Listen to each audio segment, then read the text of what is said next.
Srimate Bhakti Vedanta Swami Iti Namine Namah.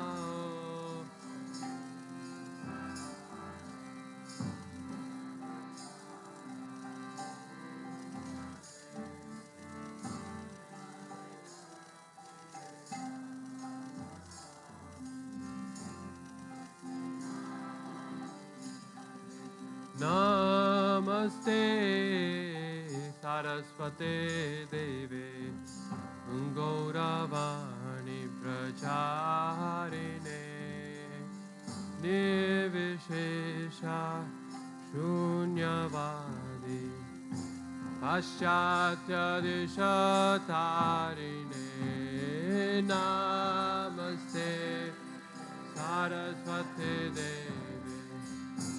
Gauravani Pracharine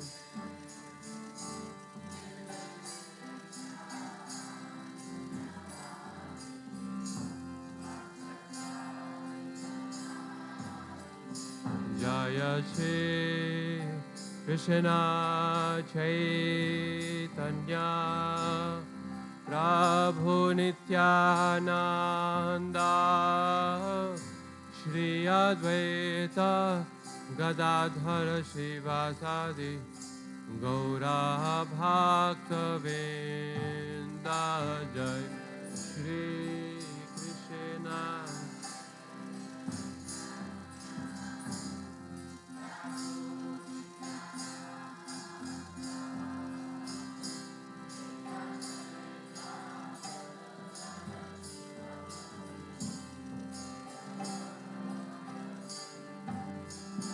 Jaya Shri Krishna Chaitanya Prabhu Nityananda Shri Advaita Gadadhara Shrivasadi Gaura Bhakta Vrinda Jaya Shri Krishna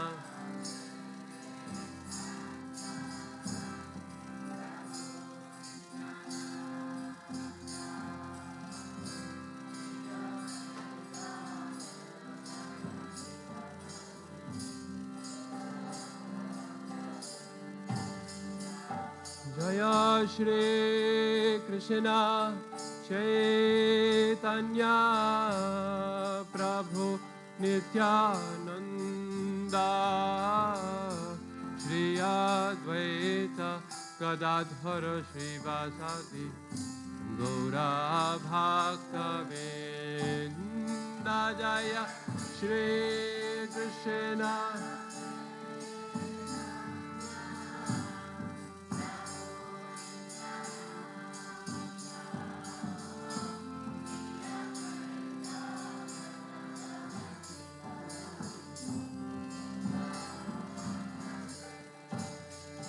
Jaya Shri Krishna Chaitanya Prabhu Nityananda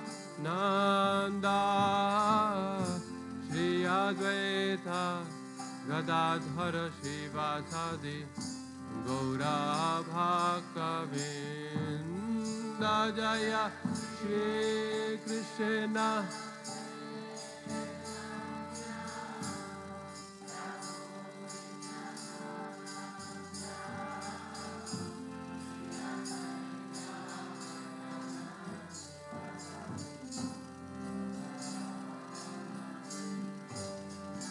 Hare Krishna, Hare Krishna, Krishna Krishna, Hare Hare, Hare Rama, Hare Rama, Rama Rama, Hare Hare, Hare Krishna.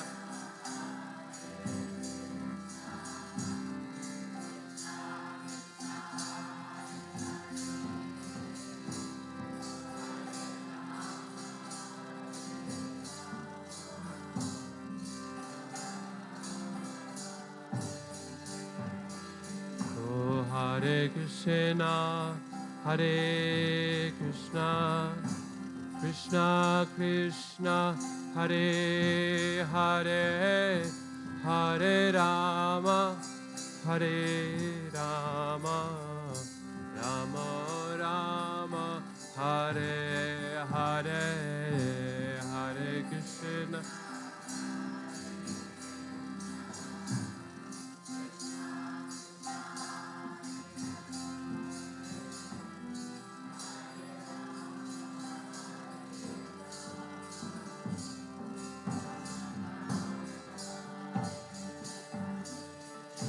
Hare Krishna, Hare Krishna, Krishna Krishna, Hare Hare, Hare Rama, Hare Rama, Rama Rama, Hare Hare, Hare Krishna, Hare Krishna, Hare Krishna, Krishna Krishna.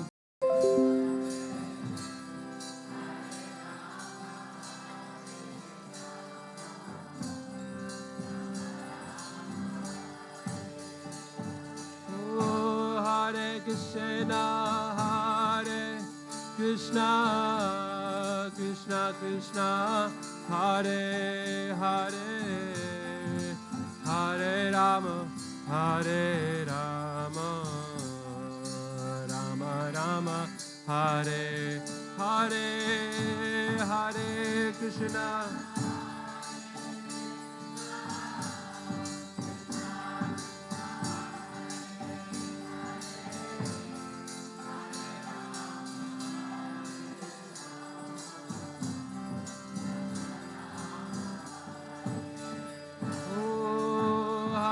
Krishna, Hare Krishna, Krishna Krishna, Hare Hare, Hare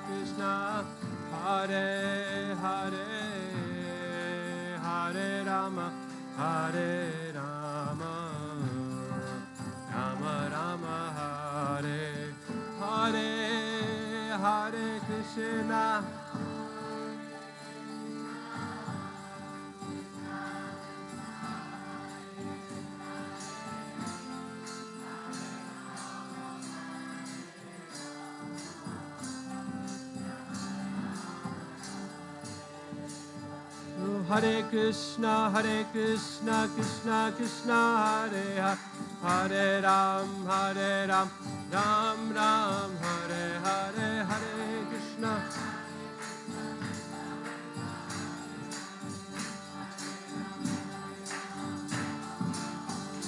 Oh, Hare Krishna, Krishna Krishna, Hare Hare, Hare Ram, Ram Ram, Hare Hare, Hare Krishna.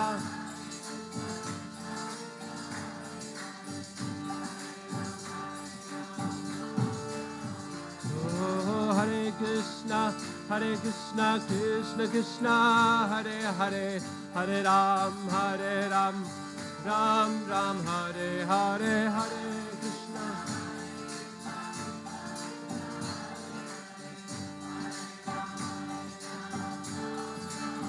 Oh, Hare Krishna, Krishna Krishna, Hare Hare, Hare Ram, Ram Ram, Hare Hare, Hare Bolo.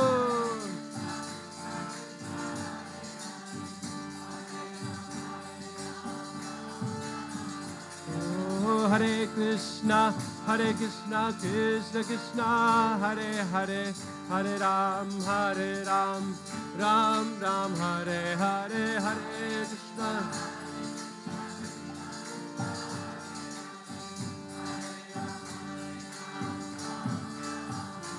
Oh, Hare Krishna, Krishna Krishna, Hare Hare, Hare Ram, Ram Ram, Hare Hare, Hare Krishna.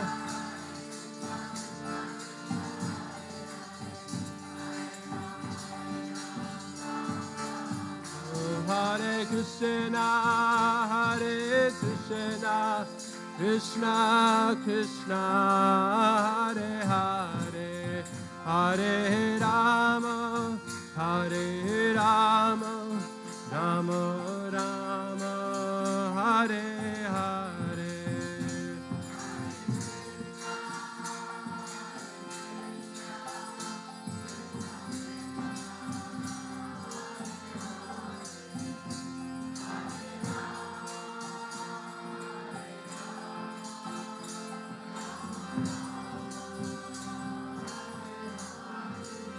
Hare Krishna, Hare Krishna, Krishna Krishna, Hare Hare, Hare Rama, Hare Rama, Rama Rama, Hare Hare.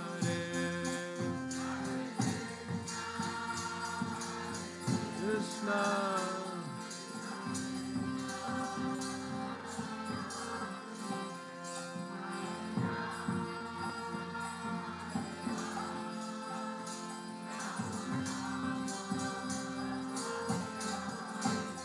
Jayo Radha Shama Sundar, Radha Shama Sundar Radhe.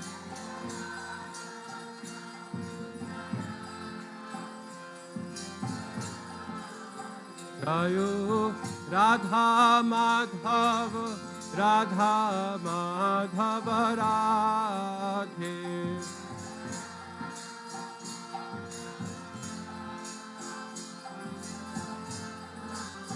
Jayo Gauranitai, Jayo Gauranitai, Gauranitai, Jaya Gauranitai.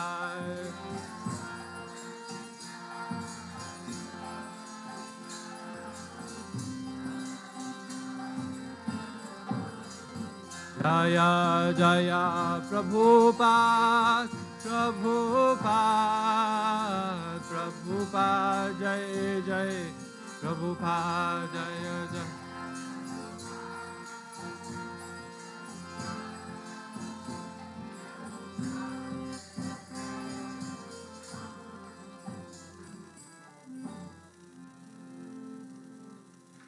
Jai Nitai Gaur Vimanandi Hari.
Hare Krishna.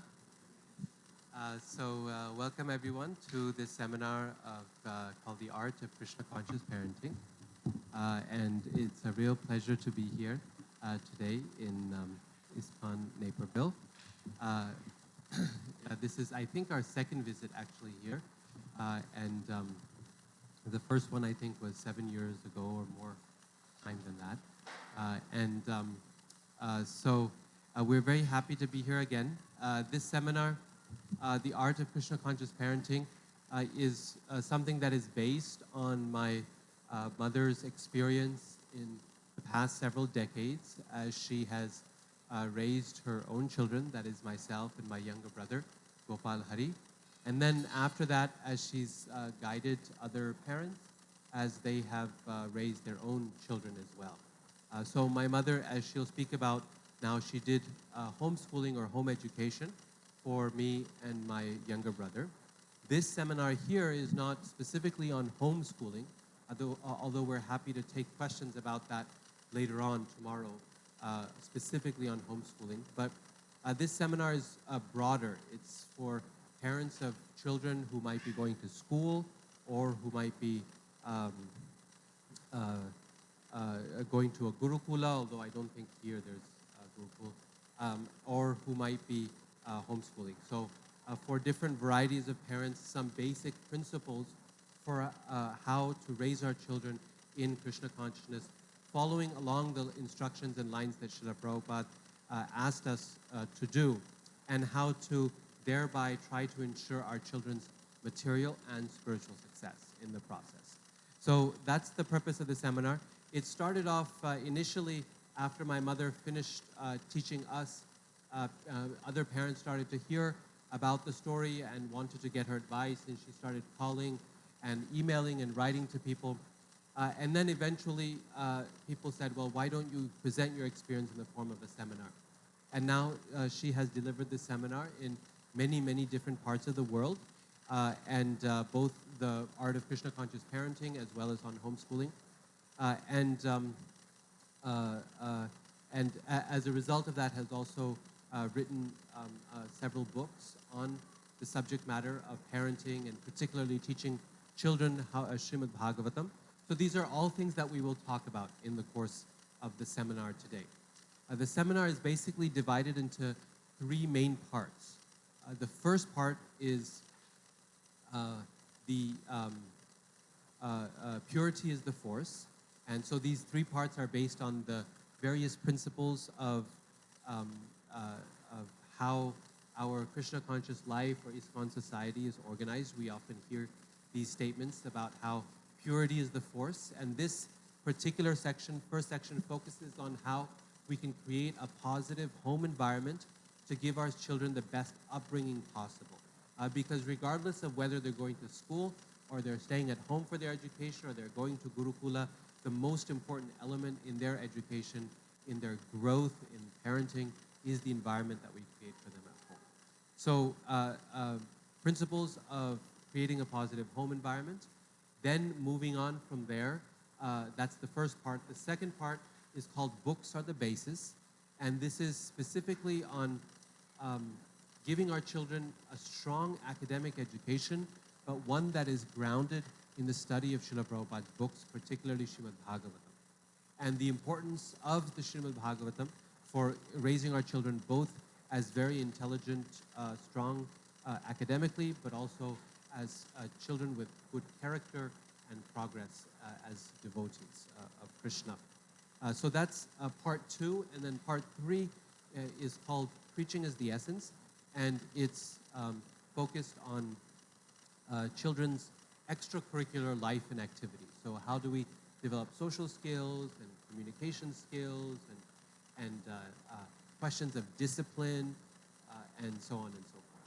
Okay, so in this way we've got 3 parts, and what we'll do is basically in the first part now, before lunch, we'll cover the first part now, and the second part after lunch, and then the third part tomorrow morning. That's the overall plan, and then if we move faster, we'll have more time for questions tomorrow, and if we move a little slower, then we'll see. So, but that's the hope. And then after each part, we'll have some opportunity for people to ask questions about anything that is particularly of concern in regard to what we've talked about during that section of the seminar. And then hopefully tomorrow at the end, Preaching is the Essence is a smaller section. We'll have a larger time period for questions about the entire seminar or about other issues that you might be experiencing, or comments in terms of your own experience. Okay? So that's basically the schedule, the plan for the seminar. Just so you know that, I think you may know this already, but soft copies of the slides will be distributed to all those who are registered for the seminar, so you don't have to worry about that. I think Shatarupa Mataji has arranged that. Before we begin, we want to thank a few people. First of all, Shatarupa Mataji for inviting us and arranging the logistics of the seminar here today for both of us. We want to thank Shyam Prabhu and Reena Mataji for hosting us so kindly here in Naperville, and then Premananda Mataji for her wonderful facilitation and leadership here that has made all this possible. So, of course, there are many devotees also who are involved in this, whom we don't personally know who is doing everything, like the devotees who cook lunch. If they weren't there, we'd all faint for the second part of the seminar. The devotees who dress the deities, if they weren't there, then we wouldn't get any inspiration as we're giving the seminar. And Vamshidhari Prabhu for doing all the electronics and sound system. And it was, I think, the first seminar we've been to where we just plugged in the computer and poof, everything showed up and it was working perfectly. So usually it takes a little bit of time.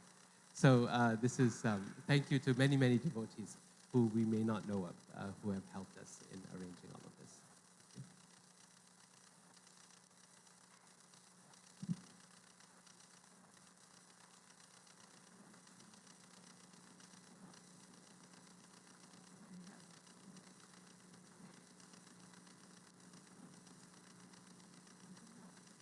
So we'll begin with a quotation from Srila Prabhupada that helps to set the mood here. He says, if we train children by developing and encouraging their propensity to love Krishna, then we shall be successful in educating them to the topmost standard. Then they shall happily agree to do whatever you ask them. So this is, Prabhupada has, in this one quote, given the 3 parts of our seminar in summary. If we train our children by developing and encouraging their propensity to love Krishna, so if they become good devotees, then we will also be successful in educating them to the topmost standard. They will also be very successful academically and intelligent and successful in their lives. And finally, the third limb, which is discipline, he says they'll also happily agree to do whatever we ask of them. So in this way, everything is very simple. Prabhupada has given the formula, and our seminar comes to an end at this point. Thank you all so much for your attention. And we have a little more to say.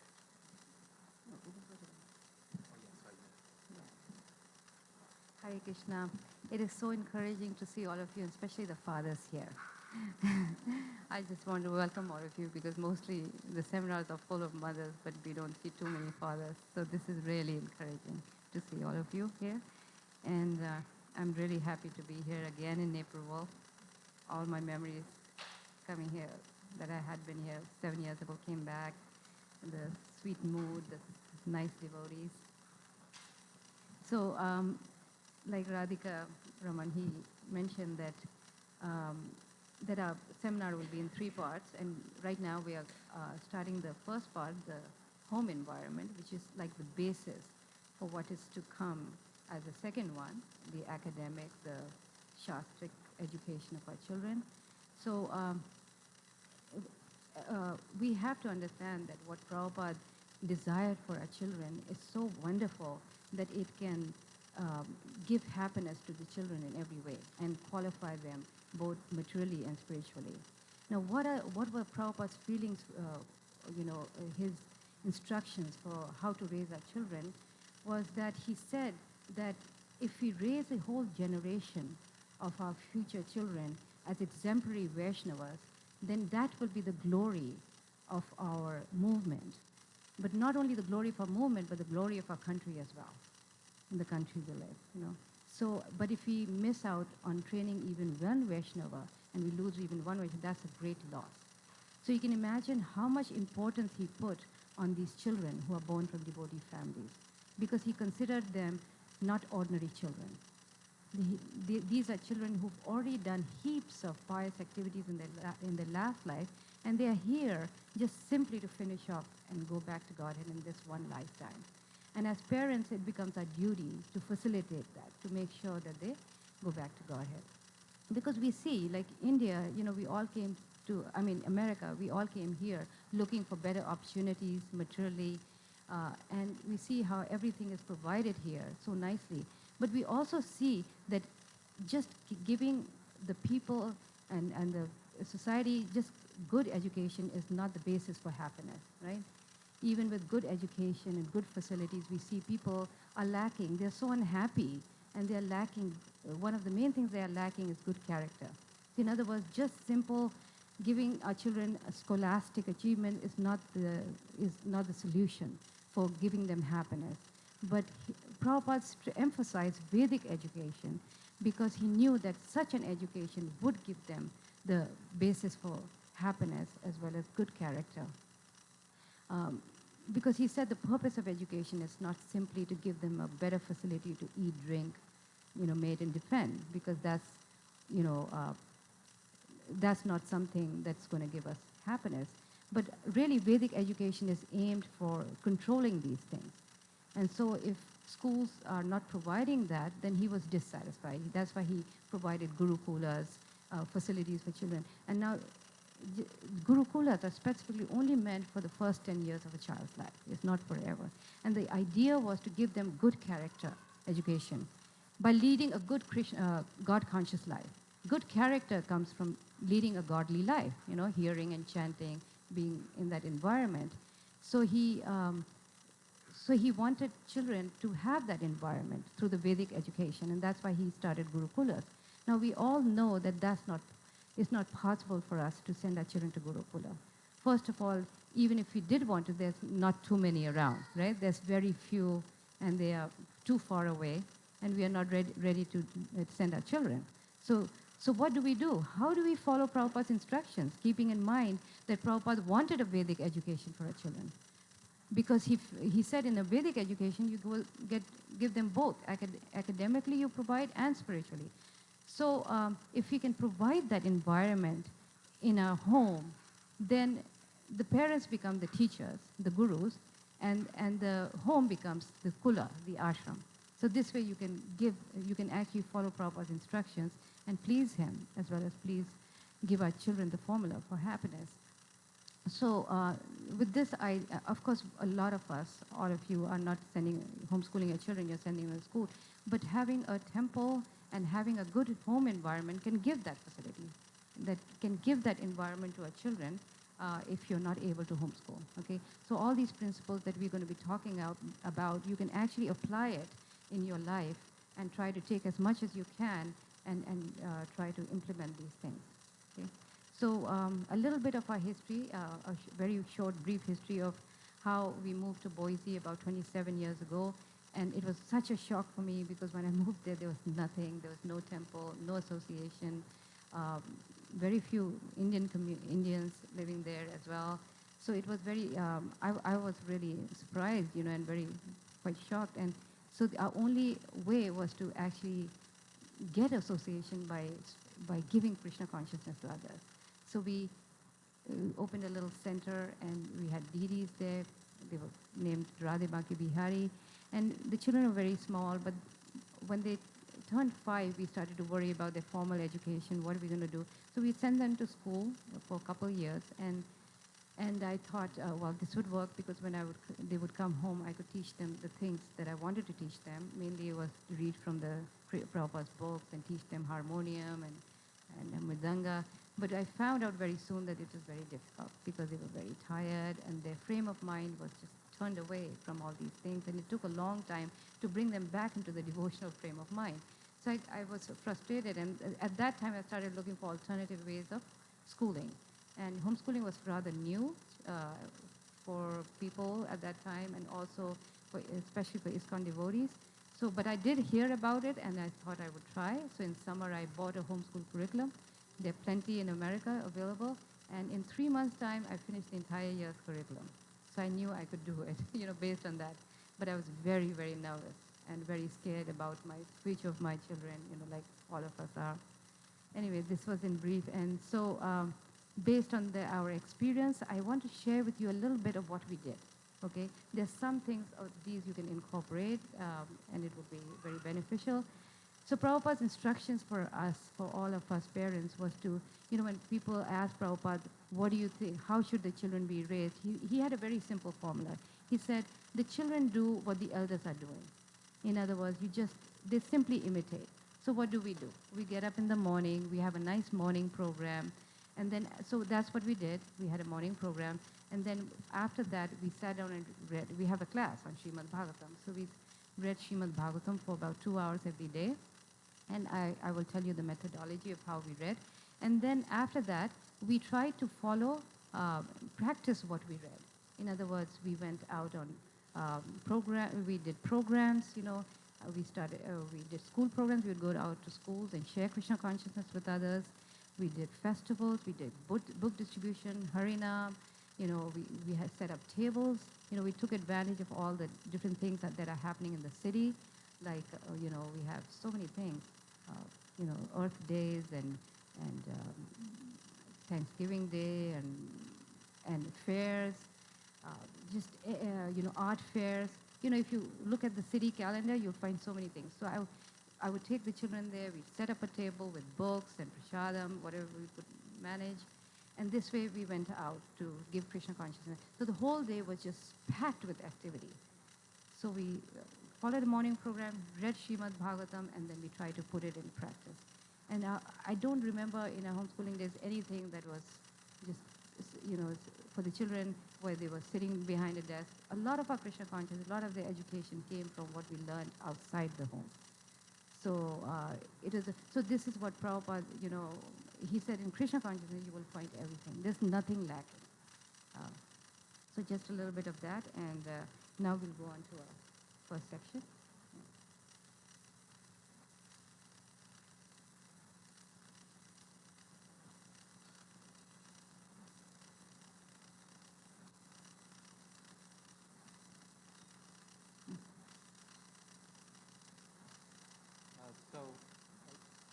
So one of the first things that we can do in order to create a positive home environment is probably the most important of all of them that we've talked about.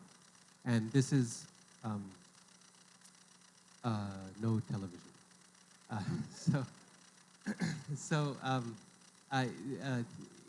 I think all of us have lived long enough where we've heard at some point the problems connected with too much television and too much screen time in general. You see, basically with TV, there are two problems. One is with the content of what is presented on the television, and the other is with the medium, the way in which it's presented. Both of those work together in order to dull the mind of everyone in the house, but especially the children whose minds are still very much developing. I always remember this one article that Mother Urmila, who's one of ISKCON's most accomplished educators, she wrote in an article, in a column she used to write in Back to Godhead. And in that, the title of the column was The One-Eyed Guru. And the one-eyed guru, she was referring to the television. Just like we come to the temple and we attend class or Bhagavatam class or Sunday feast class, and we sit in front of the guru, in front of the spiritual master, and we listen. This television is a different kind of guru. It's a one-eyed guru who is just as powerful, if not more influential in our life than the guru here is. Because here we have to make an effort. We have to come and we have to sit down in the temple. We have to try to come, pay attention and so forth. But this guru, this other guru, the television, sits with us in our most intimate parts of our home and our lives, right? The living room, our bedrooms, in times when we have all of our thinking caps turned off. At least at the temple, when someone's making a point, if you're listening, then your mind is thinking, do I agree? Do I disagree? Is this something else? But when we sit in front of the TV, we're done for the day. We're done with our thinking, and therefore everything that comes, we just accept. Right? We just accept.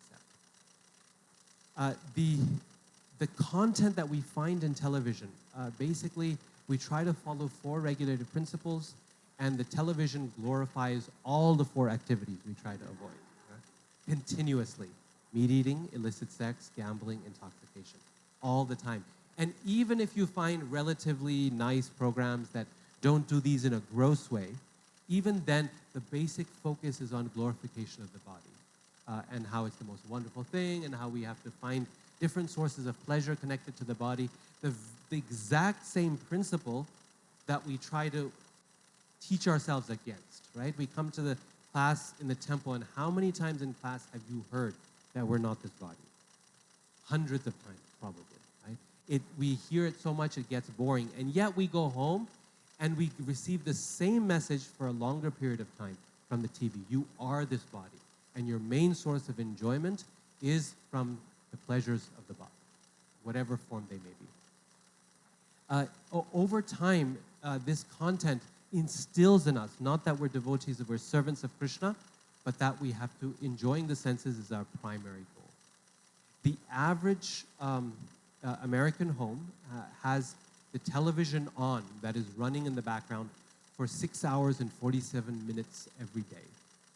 The average child watches actually 4 hours of TV every day. By the time a child has finished elementary school, they will have witnessed 8,000 murders on the screen and 20,000 commercials. Even if you avoid the murders, right, the commercials are nearly just as bad in terms of increasing unlimitedly our children's desires. They go to the supermarket or to the store, I want this, I want this, I want this. And a lot of that comes from what they see on the television. Studies have shown again and again and again that people are much more likely to believe something they see on a screen. If you see something on the screen, somehow we assume that it must be true, it must be right. Even if we're not consciously, even if you sit there and you go, I'm not going to, I'm a reasonable person, I don't get influenced by the commercials. Studies show that even people who think like that, who actively avoid it, if they see the same commercial 7 times, then they're convinced. On a subconscious level, they're convinced that that product is good. 7 times? How many times have you seen the same commercials over and over and over again? Hundreds of times. Even if you watch YouTube videos, they show the same commercials over and over and over again because they know what the effect is of that. The average American in the course of their lifetime will spend 9 years staring at a television. Now, you can just see why turning on the television can open up your life and your world to a whole different level. People say, we have no time to chant our rounds. We have no time to memorize verses from Gita. We have no time to read Bhagavatam. We have no time to do service in the temple. We have no time for this or that. But most of our time is gone in some form of screen association with the television or with some other kind of screen. So the content that we find there is terrible. But also the medium in which it's delivered is just as bad. Suppose we say, okay, only National Geographic Channel, or only, is there a channel without commercials? No? In England, there's some channel without commercials. I forget what it is. They have so even if you say, okay, no commercials, we turn the TV off right as soon as they show up. So we're only going to focus on the good stuff. Even then, learning the good stuff through the TV or through the computer or through the internet will dull the brain rather than expand it. Because you're essentially spoon-fed the information through the TV. Just think about it. If you're reading a book, you have to actively, it's an active learning process. You have to actively work in order to extract the information from the page. It's not going to jump out at you. You have to work at it. And as you're reading, then you have to use your imagination to create the picture in your head. You have to, whatever the scene might be, even if you're reading just a novel like Harry Potter or something, you have to imagine what's going on. If you're listening to the radio, then the words come at you, but you still have to use your imagination to think of the scene, to see what's happening. With the television, you don't have to make any effort. You don't have to imagine anything with your intelligence. Everything is spoon-fed to you, just like that. And all you have to do is just sit there and just let it all wash over you. Take it in. And therefore, they've done studies of people's brains on TV, and the brain activity is really, really low. It's like practically like you're sleeping. It's really dull because you're not having to do any effort. And so there's not much chance that you're going to learn anything very well.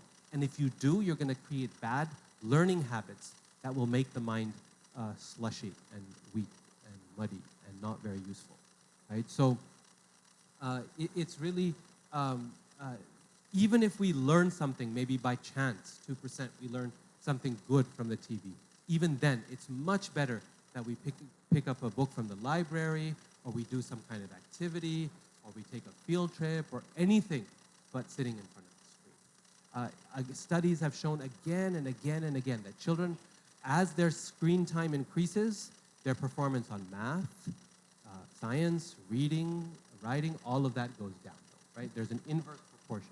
More screen time, less performance on all of these things. The best thing we can do in terms of the television is not to limit TV, is just to pull the plug. If you don't have a TV in your house, there's just no chance you're going to watch it, right? Simple as that. And so it's in that, because it's very difficult to do a little bit. It's very difficult to do a little bit of TV. It's just too tempting. It's just too tempting. After long days of work, you're exhausted and everyone's exhausted. The parents don't want to look after the kids anymore because they're tired and the kids are cranky. And so turn on the TV and everyone sit down together. And in this way, you have some family time. But it's no family time. It's time with the one-eyed guru. That's it. And actually, I remember seeing this comic once of a whole family sitting on a sofa together with arms around each other and staring at a blank wall. And at the caption says, "The days before television."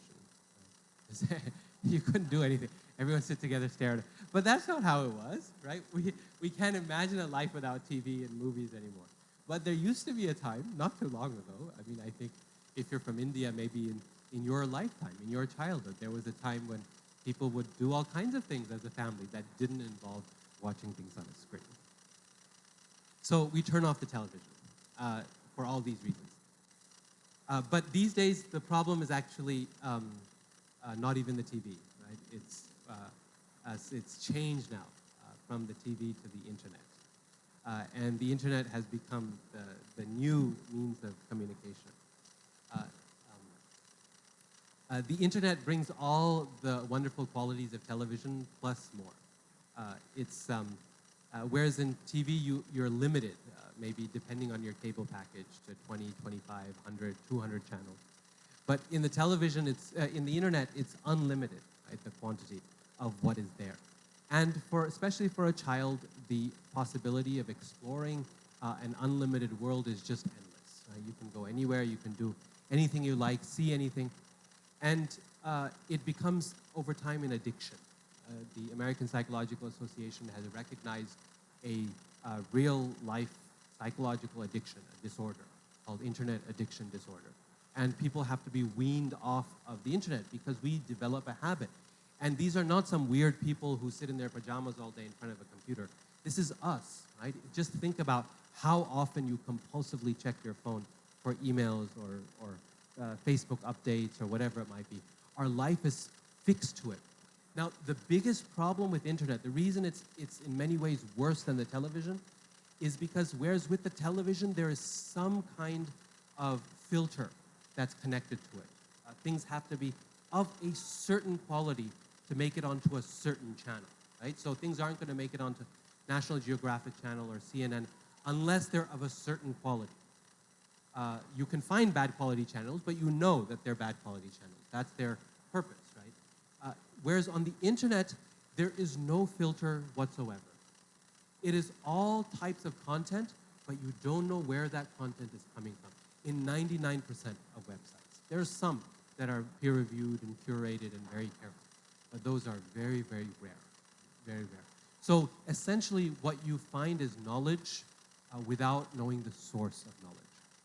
And we'll talk more about this on Sunday, so I won't go into too much detail now.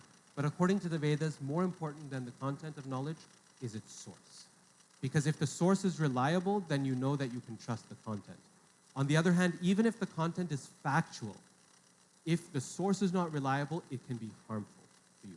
Just like a website for how to make bombs, right? That can be a factual website. It can give you real factual information, but it doesn't necessarily mean it's good for you. It can be, probably is, very dangerous and harmful, right? So in the same way, if the point is content, more important than content is the source. And internet is all about source with, all about content with no source. How many websites have you read where the author is listed at the bottom?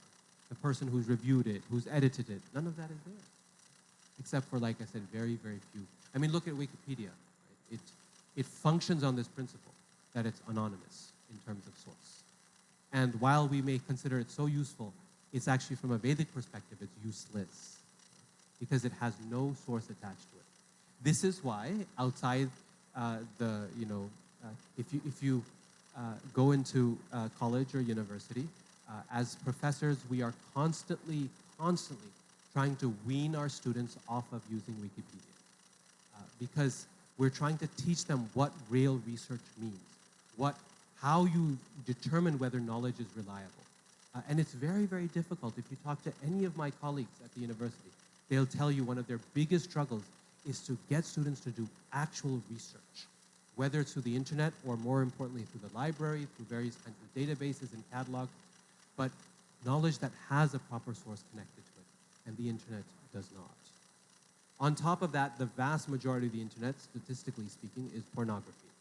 And so whether or not you are looking for it, the chances are very good that you're going to run into something highly objectionable. If it's not pornographic, at least it's going to be as bad as what you see on television. So in terms of content, in terms of medium, it has the same problems, except it's worse because things are less reliable in terms of source.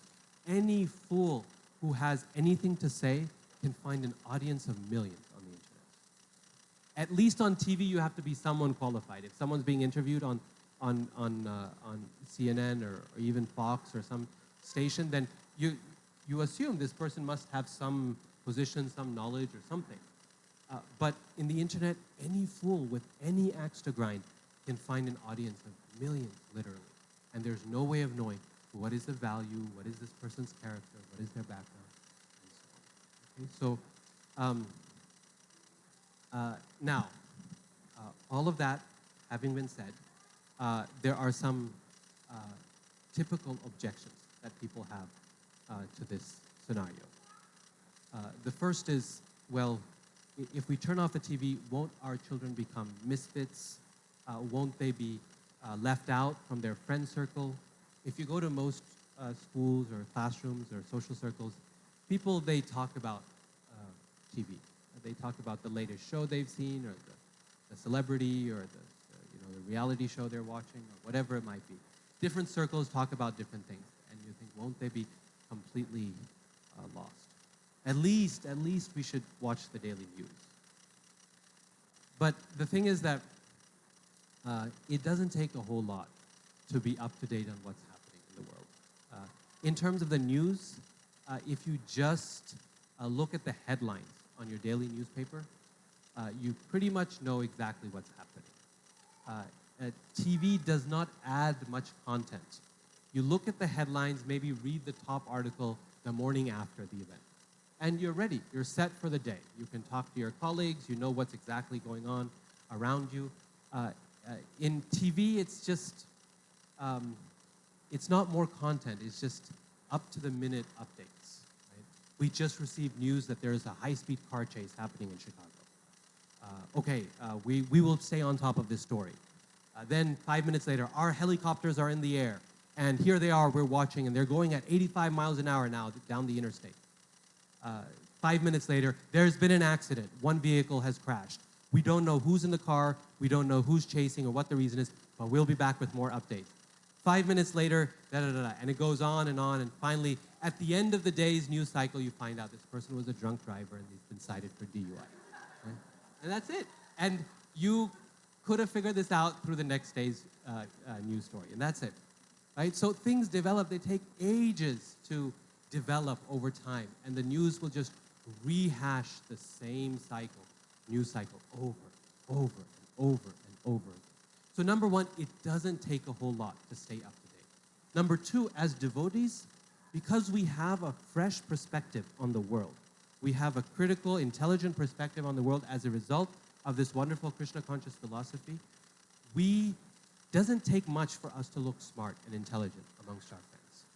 Because anytime anything is presented, we know what the essence of the issue is, we have a perspective to offer. And so we or our children will never look stupid, that's for sure. They may feel a little left out.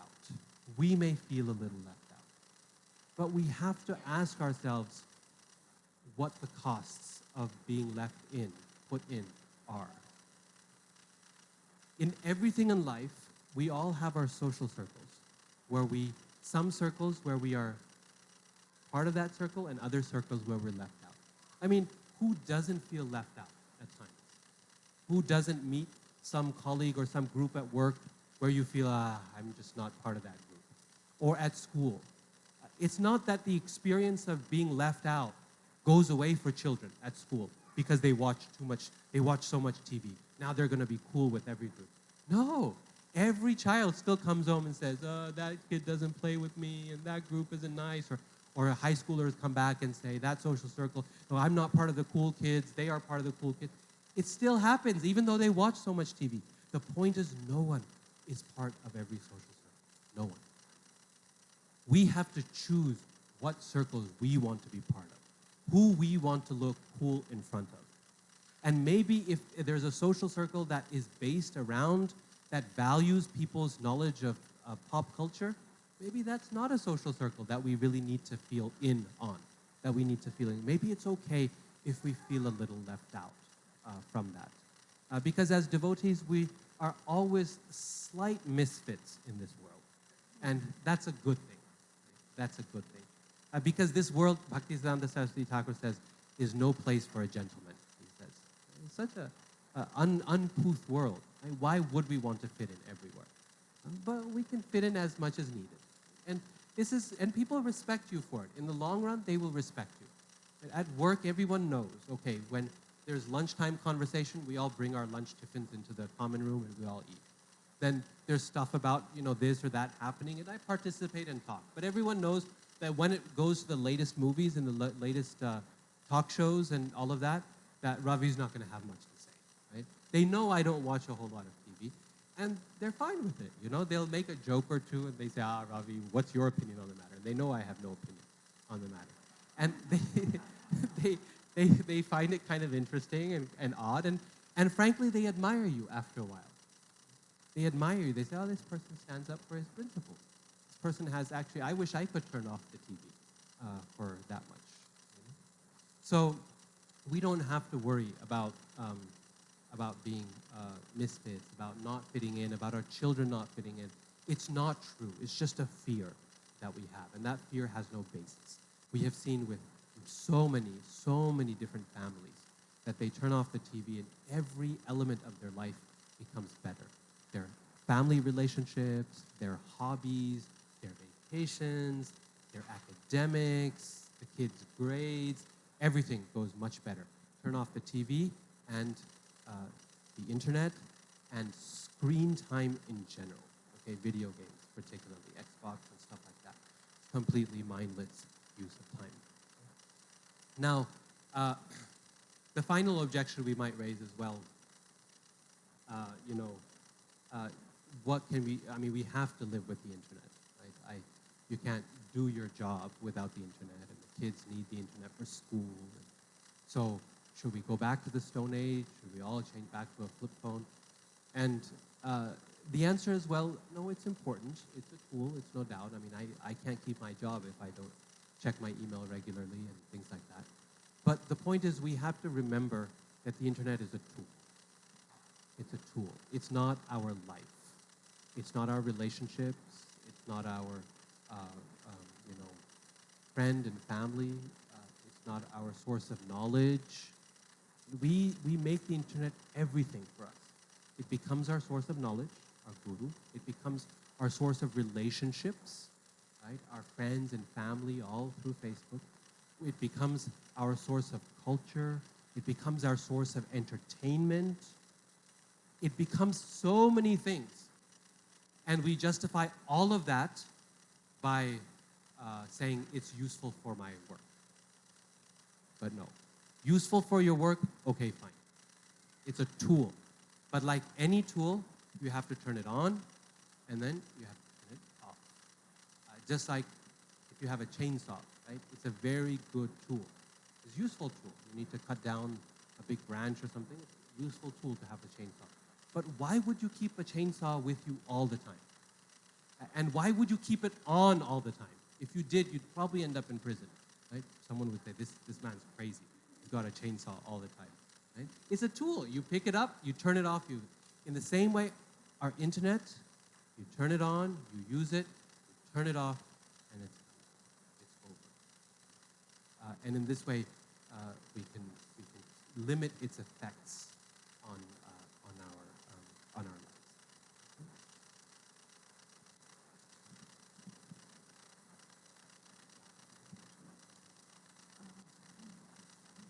Can we just wait just a little bit more?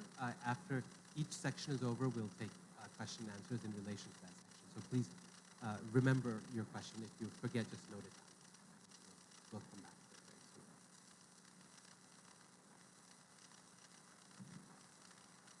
So this is, there are some things in order to make the Krishna consciousness conducive to our children, we have to do certain things in our home. We all understand that as devotees. And one of the main things that Prabhupada stressed was the morning program.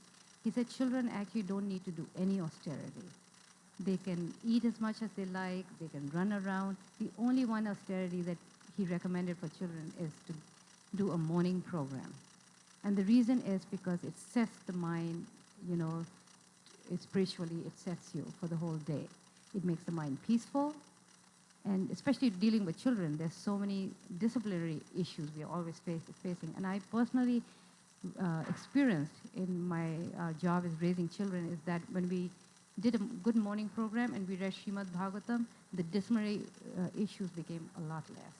Okay, they were still very naughty and they were, did everything, but it wasn't very bad. And also the naughtiness was a little bit on the transcendental side. You know what I mean? It wasn't that heavy issues that we face as, among children in terms of discipline. Because the mind is so ready, after a full morning program and reading Srimad Bhagavatam, the mind becomes very saintly because you're dealing with Krishna's holy names.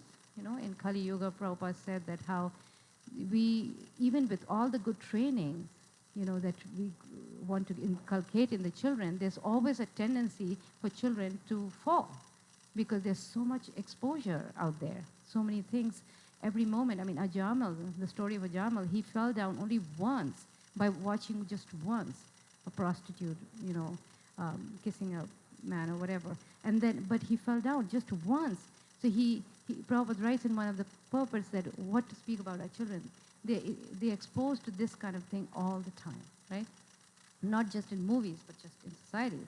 So how do we protect our children from these things, right? From this exposure, from future degradation of illicit sex, drugs, which is so rampant in everywhere. So is to have this kind of shield. Is a good morning program, chanting the holy name,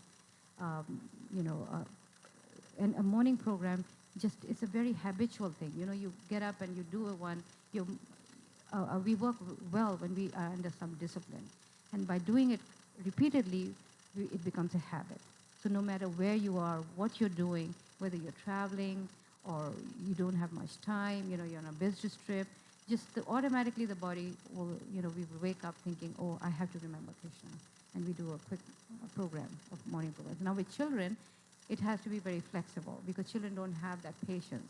With small children, we can do like 1 hour, 2 hour morning program. It has to be condensed to like a 15-minute program. And the parents, if they're enthusiastic and they jump and dance with them, then they feel very good. So we used to do that with my children, and one of them would become a pujari at the altar, and the other one would sing kirtans, and they would, take turns doing that. And I would sing with them, and we would dance. So it's very important to do that. And of course, japa, also very important. Now that a lot of people have so many questions about japa because they feel very frustrated that the children are not chanting their rounds because most children don't want to chant rounds.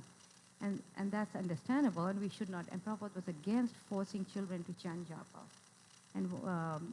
And he would chastise his disciples if they were forcing children to chant japa, especially using japa as a punishment or a reward. Like you've not been good today, so now you have to chant one extra round. So what is this making the children? I mean, it's setting japa in a very negative way, right? We have to make japa positive. And what I did was I would chant with them. Okay, so I never let them chant alone. I would sit with them and we would chant together, and I would try to, encourage them by telling them how Krishna is, if when they chant, Krishna is dancing on the tongue and things like that. So I would try to make it, encouraging for them. And then, of course, Prabhupada was also not very happy when we didn't encourage children to chant japa. One time in the Gurukula, the devotees, they took away the beads from the children because they were disrespecting them, throwing them on the ground. And Prabhupada got really upset, and he said, I never said that you should take away the beads from them. How will they learn? How will they learn to chant japa? You have to give them beads. But then you have to show them how to respect beads and teach them. It's not like you take the beads away from them. Of course, with children, they are not capable of chanting 108 beads, so we can give them smaller little beads, with just a few. How many beads are there? Really? Yeah, my grandsons have it. So they feel like, oh, they did one round, like the others they did one. So they feel encouraged, and they come and tell you, today I chanted 8 rounds, and these are the little ones. So this is how and then we have them, sometimes you can do get-togethers in the temple, like on Ekadashis, devotees can come together and chant together. So the children also feel very encouraged because they chant with others, together, and we can set, the number of rounds we can chant. In Boise, we have Japathon, where once a year we chant, for every citizen of Idaho. How many millions is that? More than 2 million. 1.2 million rounds. We try collectively to chant. So little children, like 8, 10 years old, they're chanting like 40, 48 rounds on that day. So they get a little taste of what it means to chant. Chanting, like Prabhupada was stressing on that, because he said in Kali Yuga, unless we give the children the taste of this holy name and the discipline, then we're all going to just be pious Hindus, That's, we do our charity work, we do our good work, we are vegetarians, we don't eat meat, but then that's our limit, we don't really get a taste of Krishna consciousness. Krishna is not attractive to us. We go to the temple, we don't notice the deities, so we're just like pious people. But chanting brings us on the level of being attached to Krishna, of being attracted to Krishna. So it's a discipline which we can start cultivating in our children gradually. We don't have to push them, but we should understand the importance that when everything in Kali Yuga, everything else in Kali Yuga fails, chanting of the holy name is the Yuga Dharma for this age, and this is what's going to keep our children connected to Krishna consciousness. Chanting can be, of course, Kirtan is a very big attraction for young children, so we can have Kirtans, 24-hour Kirtans and other types of Kirtans. Encourage our children to play harmonium, which is very nice for them.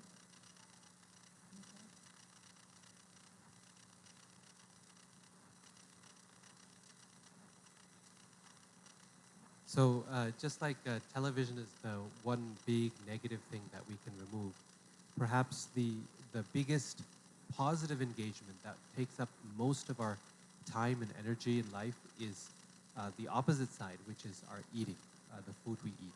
If we think about how much time we spend shopping and then preparing, cutting, cooking, eating, then cleaning up afterwards, then planning for the next meal. When we go on vacations, the biggest attraction people have is where can I eat, right? Different kinds of food. If we go to the temple and have a big festival, biggest attraction is the feast. And what kinds of food will I get there?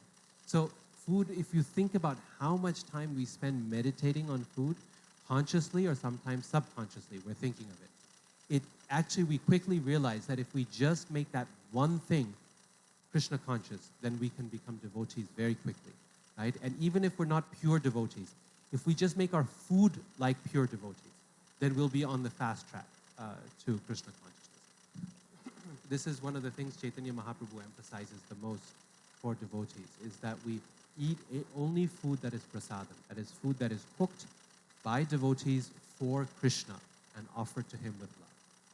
And that means that consciousness of the cook and of the offer will then come into ourselves and purify ourselves. This is true of any creative activity.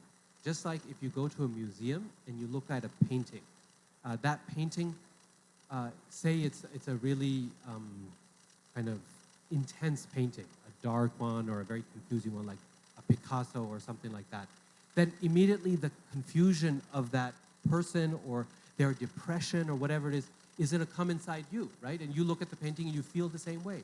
On the other hand, if it's a beautiful scene, idyllic, kind of a Renaissance type painting, then you look at it and you immediately feel those emotions.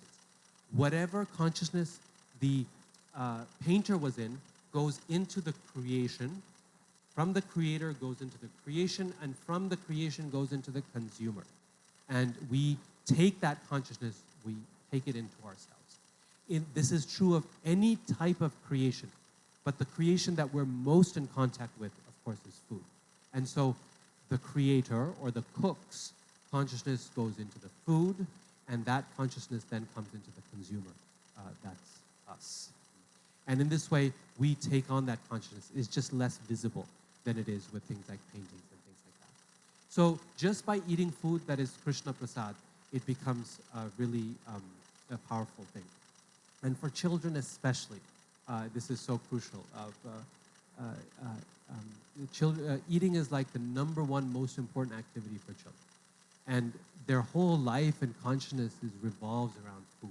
When they're hungry, what types of food they get, and so on. For many of us adults also, it revolves around it. But especially for children, right? This is the most important thing in their lives. So by training them how to eat Krishna Prasad, we can make very quick and easy progress for them as devotees. Prabhupada said, just like you can tame any wild animal by giving them food. In the same way, you can tame the mind of a wild child by giving them Krishna Prasad. So the key thing is that we try our best to not eat any food that is not cooked by devotees, what we might call karmic grains. This is a principle that is difficult to practice sometimes, but also once we do practice it, we will notice the change or the difference in our lives. The first thing is that we give our children very nice and lots of variety of prasadam. Because their mind is so much into prasadam that they need every kind of prasadam that can be when they're younger. Then they're older, then they don't need so much variety. They get other kinds of interests like music and studies and all of these things. Their interests go different places. But early on, that stage of development, the Upanishad says, Annamaya. It's the food stage of development. And so when they see, they're going to a friend's party or something and they see lots of pizza there or cake, you can't eat the cake because it has eggs in it, and the pizza is made from cheese that's made from animal rennet, and plus it's not prasadam. So you can't eat this, you can't eat this, you can't eat this. And if you tell a child, no, no, no, no, no, what's the child going to say? That's just going to increase the desire. I want that, why can't I have it? So in return, we have to give alternatives. Very nice. I remember growing up, my mother was always making all kinds of prasad when we were small. If we had to go to a friend's party, she would pack us cake and she would pack us pizza. Whatever it was that they were cooking there, she would make it home and pack it with us. And we were really happy. We had our own food and we were proud of that fact. And children actually are not so nervous about this. It's us parents who become really nervous. Oh, what will people say? And how will they fit in? And my friends will laugh at them. They're bringing their own cake. And we are worried about our social contact. The kids are quite happy. There's a little girl in Boise, and she used to go to, or there was, she's not little anymore, but she used to go to these parties, and she would go with her own cake. And naturally, the friends would ask us, why are you bringing your own cake? Why don't you eat my cake? And she would say, oh, because that cake has baby chickens in it. And the little, the friend would be horrified with the thought, baby chickens? He said, yeah, go ask your mother. It has baby chickens in it. So her friend would go off and ask her mother, baby chickens? And the mother would go, well, it has eggs in it. What are eggs, Mom? Well, baby chickens come from eggs.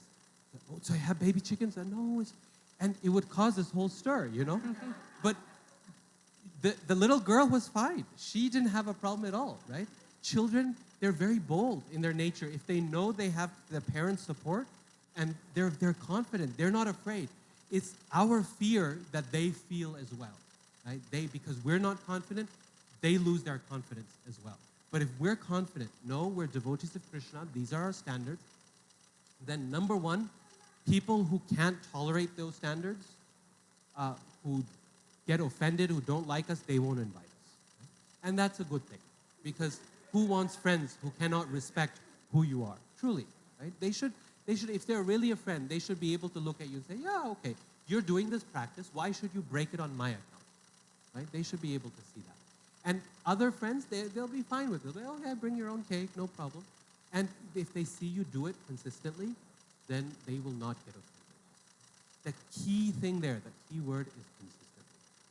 If you eat the cake one time and then you don't eat the cake the next time, at one person's house and not another person's house, then it's finished, right? You offend everyone in the process and no one likes you. The key is consistency, to do it every time, to follow a certain principle and to maintain that principle. The first place it begins is with the parents, because they set the example for the children, and they see that example and they develop the strength to follow it.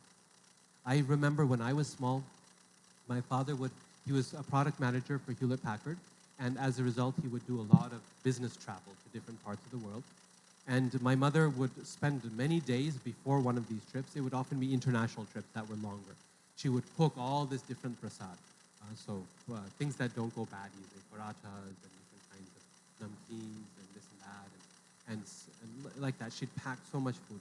But inevitably, in some trips, it would run out. The food would go bad early, or it would run out, or he would go to a place that was far away or something like that. And I remember one particular trip, he went to the Far East, China and Japan and that part.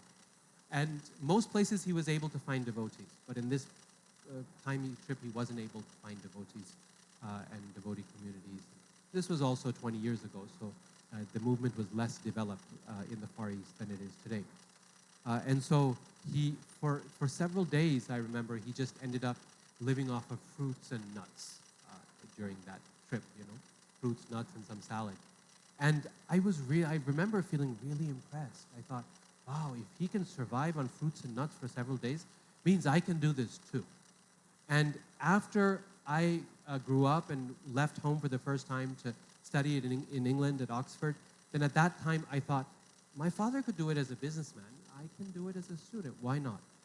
And so it became a lot easier because I had that example. I knew it could be done. You can survive without eating bread cooked by non-devotees. You can survive without eating this or that in the restaurants. And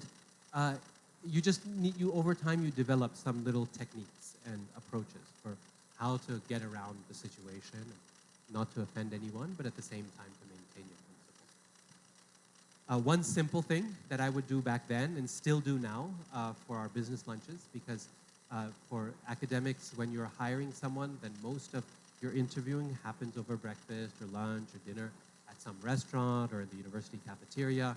And so there's many occasions you have to eat with people. And if you are working, then you know that you do it with clients, you do it with your colleagues.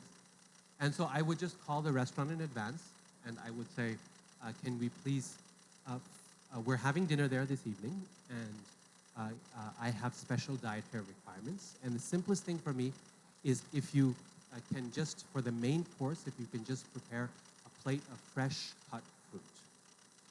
And just arrange it nicely, and I'll have that for lunch or for dinner.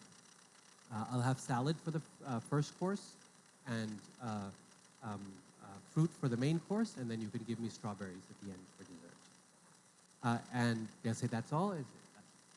And so then you go out for dinner, and you have a special meal request ready, and inevitably someone in the kitchen feels really bad for you because all you're eating is fruits. So they'll put in a lot of extra effort to get the nicest fruits and grapefruit that are peeled and mangoes and so on. They'll arrange it, and the plate shows up, and more than half the time someone at the table will go, wow, Ravi, someone really likes you back in the kitchen, huh? And I'll say, no, it's just fruit. You want some? He said, well, I should be eating more healthy, really. This is really good. How do you do it? And he said, And then it becomes an opportunity to tell them a little bit about vegetarianism if they're open to it, or else they just think you're into healthy food, and that's good too. So in that way, it's not difficult. What I tell my colleagues and all my friends and everyone is that I don't eat food that is cooked in a kitchen that also cooks meat. See, if you say you're a vegetarian, it's not good enough, because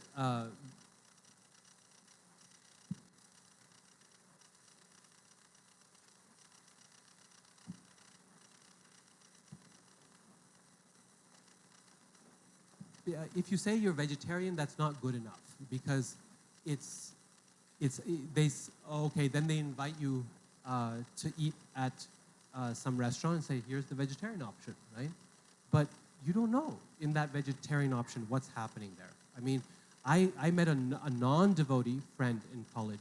He's a vegetarian, and he said he would refuse to eat vegetarian food at any restaurant, because he said, I used to work in the kitchen behind the scenes, and I would see they would make the meat pie casserole, and after that they scoop out all the meat, and then they just throw the vegetables in and do the vegetarian casserole, and it's still cooking in all those same juices from the meat, right? And that's what you're eating. So he said, oh, I can't eat that food at all after working in the kitchen behind it. And he wasn't even a devotee. He was just a good vegetarian. So you can't do that. And so the best thing to say is I don't eat food that is cooked in a kitchen that also cooks meat. It's kind of like kosher. And then they understand immediately. It's not so shocking, our rules, you know? Kosher rules are the same way. It's not just that you have to eat certain foods. It has to be prepared in a certain kind of kitchen. A kitchen that does not mix meat and milk products. It has to be kept separately and so on. Or halal. It's not just the type of food you eat, but the way in which it's performed. Every religion has this practice of preparing the food in a particular.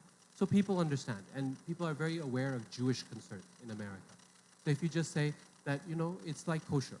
I practice, I don't eat food cooked in a kitchen that also cooks. And then immediately they put two and two together. Okay, so that means you can't, you know, eat at that restaurant. Okay, but so you can have the salad. Yes, it's okay. It's not cooked.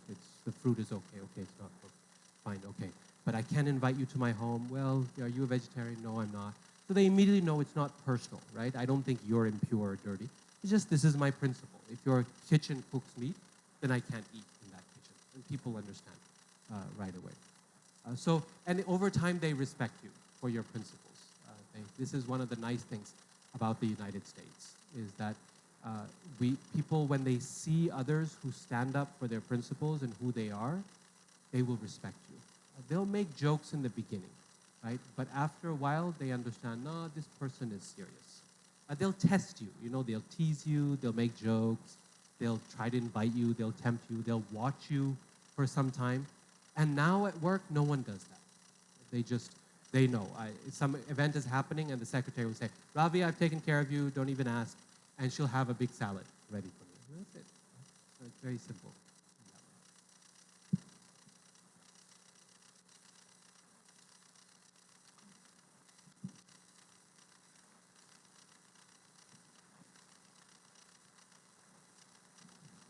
So this is another thing we can have our children do in order to make the home conducive to their spiritual life. Conducive, nice, is good association. And we understand the value of it for ourselves, okay? But we should also think why it would be even more important for our children, because they are young and they're very impressionable, you know? How even as adults we need good examples and role models. We're always looking to seek the association of gurus and sannyasis, because we need that encouragement, right, in our spiritual life. So the same thing with children, that they need good association. And it can be, you know, they can get that in different ways, of course, from ourselves, from parents, by giving them good examples. We should try and endeavor to set a good example of, you know, being a good devotee, you know, trying, at least aspiring to advance, take shelter of spiritual master. This way, you know, we can set that example, chanting, you know, how children will imitate their parents.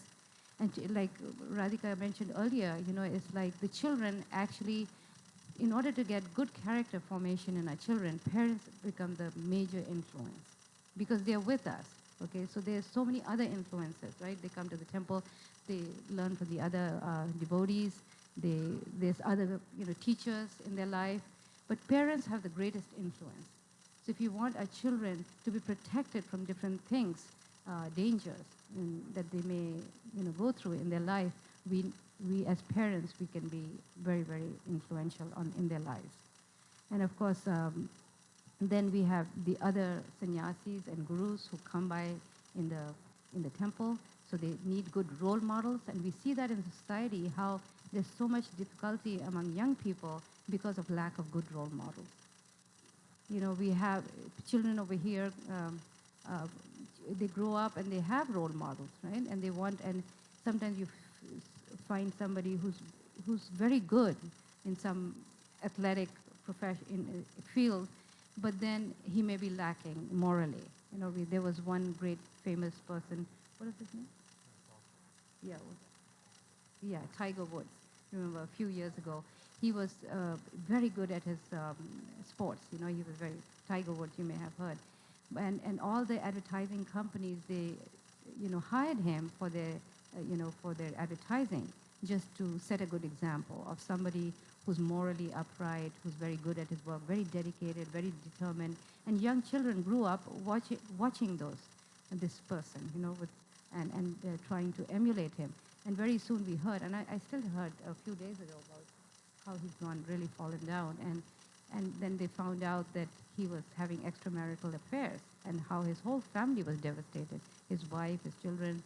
And so quickly these advertising companies, they took him off from the advertising, and pretty soon, but we fail to realize what it does to the minds of the children. They grew up emulating somebody, and pretty soon they're disappointed. So if they continue to emulate such people, then it becomes very harmful for them. If they think what they're doing is okay, sometimes you see that big rock stars that children emulate, they think it's okay. So that becomes very disastrous for their life. So children need good role models, and early in their life, or if you put some, ideal people in front of them, chances are they're just going to follow. And later on, if they do get distracted and they get a little weak, the early training and the early role models that they've had in their life, that will come in very handy. They will come back to those principles that we've taught in early life. So, so we have to give them good adult association. All of us, we understand that they need to have friends in their school, they need to play with them, they need to, jump around, have fun, and that's absolutely okay. But we don't see as much importance for good adult association. In this society, children don't get as much good adult association as much as pure association, which can be, questionable, right? Peer association schools. But adult association is just as important because due to lack of good adult association, we see today in society how children lack responsibility. Because by associating with adults, they learn how to be responsible. They learn how to take up jobs and be dependable. But if you don't give them that, then they become very, irresponsible, and they have now we see in society the problem of how young children, they have their own peer group, they have their own music, they have their own ways of, they want to dress, the way, their own music. They feel very, very isolated from the adults. In other words, they don't like to mix with adults. They have their own peer group, and they have their own way of life. So this, and what is the result of that? But in Krishna consciousness, so wonderful what Prabhupada gave us. We do everything together, right? We have the same music, we have the same food, we have the same way we dress. So this way, the generation gap between children and adults becomes very small. I mean, when Radhika we had a restaurant, and one time somebody asked him, he was 13 at that time, that are you facing teenage problems now? And he didn't quite understand what is a teenage problem, And somebody had to tell him, okay, this is what you face. You rebel against your parents, you do this and you do that. And they didn't experience that because everything we did was it was common, you see. So it's important that we give children other association of others. Like this is what the formula I told you earlier that Prabhupada said. Children, how do you raise children? They simply do what the elders are doing. So if you inculcate this kind of training right from the beginning, and we give them good examples, then they grow up to be very, very wonderful devotees. And temple is a good resource for that. When we become very active in the temple with dramas, with festivals, and all these activities, then they get a good social outlet. Sometimes we worry about our children having enough friends, that they are intimate friends we need for our children, right? Children that they can play with, hang around with. The best are the devotee friends. The worst of devotees is still the best friend, Then, so it's better we give them devotee friends.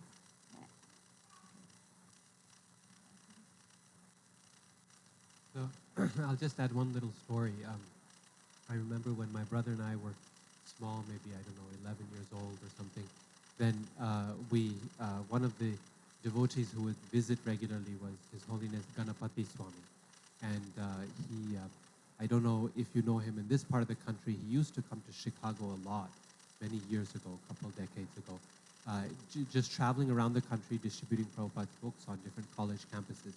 And he would come to Boise because he liked to go to out-of-the-way places where not so many people came. And he came once for Janmashtami, and we had just finished a huge festival, and we were exhausted and tired, and it had gone till like 1 o'clock in the morning. And then the next day it was Vyas Puja, and it was coming to around noontime when we had to do Prabhupada's Vyas Puja ceremony. And we were trying to get the preparations ready, and then Ganapati Maharaj came in, and he looked at the situation in the temple, and we said, "Nah, this is too dirty. We have to clean it. There's no way we can do Prabhupada's puja when the temple room is not clean." I said. And he looked at the two of us, my brother and I, and said, "You guys get to work. I'll show you how." And he made us clean, and he gave us that day like a full-on 2-hour training on cleaning. He said, "I'll give an award to whoever finds the most dirt." And we were looking in places. We were doing a deep cleaning, even though the dirt was not just from Janmashtami. We were finding places, digging into the corner and removing things. And I found dust here, very clean, and the whole place was just shining afterwards. And that was so much fun, but it taught me such a valuable lesson for later on in life. I learned so much from that. And years later, after I finished my PhD, I got my first job at the University of Florida. And if you're familiar with the devotee community there, they have one of the best college food distribution programs.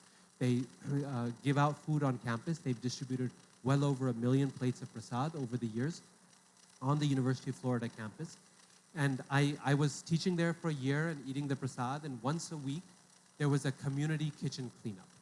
And everyone would get together and clean. And I would join in and scrub the stove and clean and mop. And people were rather shocked. They were like, "A PhD knows how to clean? This is very," most people think of professors as slightly up in the clouds, and not very good at practical things. And it was just a result of that training that he had given. And of course, then my mother had made us practice in so many ways in the house. And so from that, then it became but that was the seed, that was the start, right? We understood something very important on that day. So like that, we sometimes don't recognize, we think the main association they get is in the class. The guru sits there and he teaches. But sometimes they'll learn so many things that we don't even realize they're learning. They're picking up in terms of behavior. I see that with my own kids now. When they see visiting sannyasis or senior devotees, they'll pick things up and they'll repeat things that I didn't even realize they were learning. Right? It wasn't something in class. It wasn't something that they told them. And when they ever do talk to them, that impact is very big. Right? It's very great on their minds. And so it can't be overestimated, this impact of good association. They say a moment's association with these great souls. It's so important, right? So I just want to read you a little letter that Gopal, my younger one, wrote. And this was years after Ganapati Swami used to come. And he would come like for a week in the whole year. But you can see that time was so special. And one doesn't realize till, like he said, later, when you realize the impact, the association of these souls. And they would take time out I would make arrangements, my husband and I, we would make arrangements so that they would travel with them and spend some time serving them. And sometimes they, out of their kindness, they would let them go, even though they could hardly be good at serving. And just the association was so powerful. One time they went to this conference, science conference in Calcutta with Ganapati Swami, and amazing experience. You know, they were traveling on the train, and he would wake them at 4 o'clock, and they would do Mangal Aarti, and now you can go back to sleep again. You know, things like that. It was just amazing experience they had, and unforgettable, you know, just learning from such a powerful personalities, you know. So one time when he wrote this letter, and I later found out it just had so much of impact on me, so I thought I'll share to you. He wrote this letter years later when he was doing his PhD at Oxford. My younger one also did that. And so he was missing him, and so he wrote this letter after he read Maharaj's Vyas Puja offering in the Vyas Puja book. So he wrote this letter to him. And recently, I was greatly missing you. I was thinking how wonderful you are and how merciful you have been to me. I was feeling that I have not written to you in such a long time. I'm very sorry. This year was my first year as DPhil student, and it was quite demanding. I read your Vyas Puja offering to Srila Prabhupada this year, and somehow it really touched me. It also brought back many memories of your visits to Boise and your selfless preaching in Boise, both in the university and to our family. Some of the best moments of my life are being with you in Boise, when I had the chance to go with you to the book tables, Harinams, and evening home programs. I also remember the time when you took my brother and I to Vrindavan, Mayapur, and Science and Religion Conference in Calcutta. All these things continue to stay with me, and I continue to hanker for your association again. When I read your Vyas Puja offering, I was thinking that maybe if Krishna is merciful, in my next life I could once again assist you in some small way in your Sankirtan, your insignificant servant Gopal Haridas. And so we have to give this association to our children, how important it is.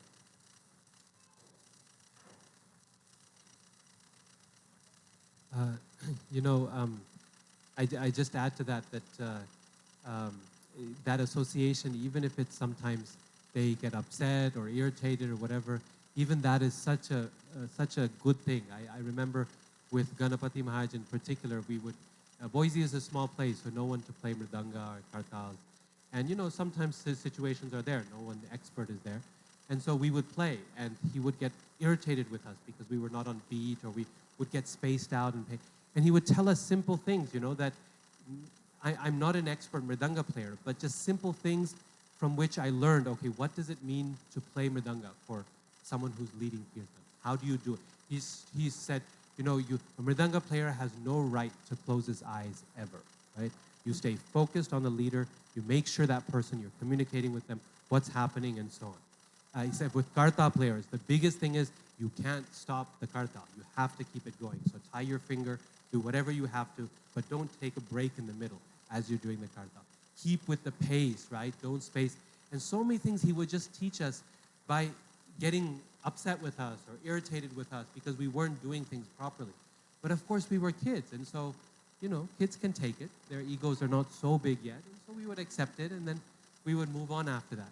So even now in Boise, now I'm older, my kids are there, everything in our home will stop. When a senior devotee comes, then everything stops, right? No one does anything else, your regular life, and your full focus is how can you serve? So because half the association you get is unscheduled association. There's some food needs to be taken in, so the child goes with you or takes the food in. And you get a moment's association. They learn something and something is said. And I have found that no matter how busy many of these devotees are, when it comes to spending time with young people, with children of devotees, they are very, very generous with their time. And so even if they don't have too much time for us, they will have plenty of time for our kids. And that's very valuable.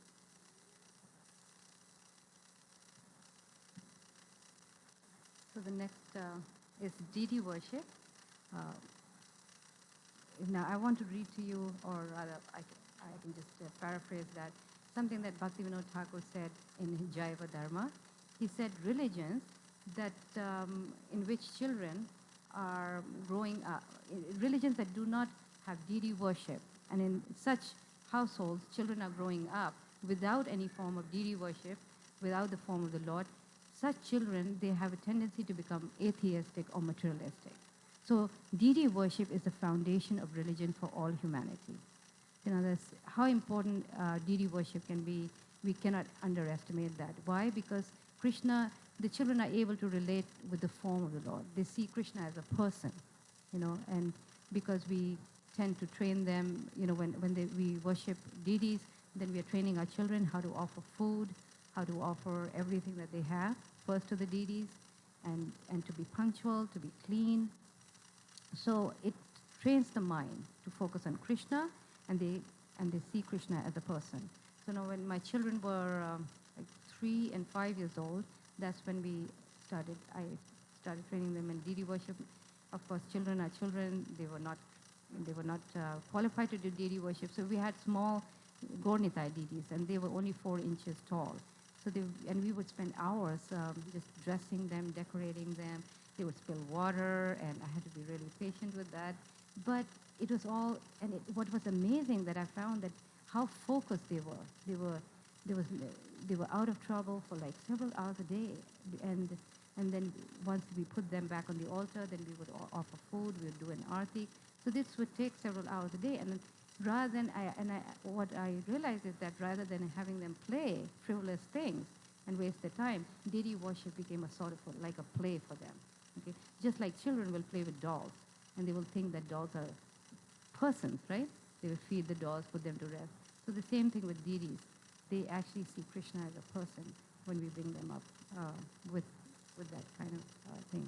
Like, you read in Prahlad, story that how Prahlad didn't like to play because he was so absorbed in Krishna. But we have to channel that play.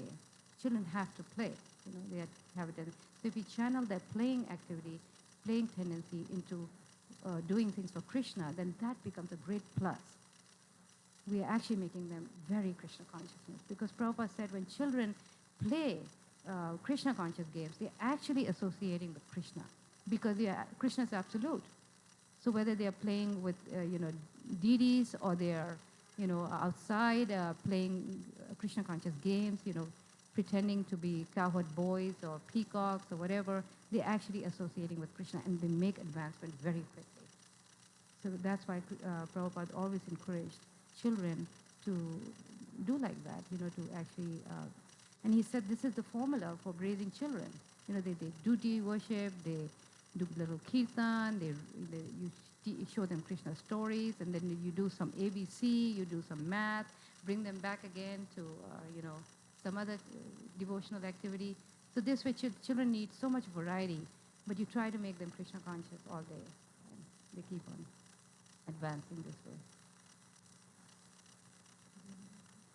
Yeah, so I just add one thing, which is that deity worship ensures that we treat Krishna in a personal way, that we don't become impersonalists. Prabhupada speaks so much against impersonalism, but you find that one of the best ways to prevent impersonalism is when children relate to Krishna in the form of the deity. Because for children are naturally personalists. It's only when we grow up we become impersonalists over time. We think God is abstract and he's not a person and we're all God. But when they relate to the deity, they see naturally Krishna as a person. They understand, we have to offer everything to Krishna. So whenever you get something new in the house, new clothes, new toys, new food, then they can take them to the deities and they can offer them to Krishna and say, Gornitai or Laddu Gopal or whoever, you can play with these, and then after a while, I will play with them. Right? So they understand immediately that Krishna is the one in charge. He's the Lord, right? And it teaches them good qualities of discipline.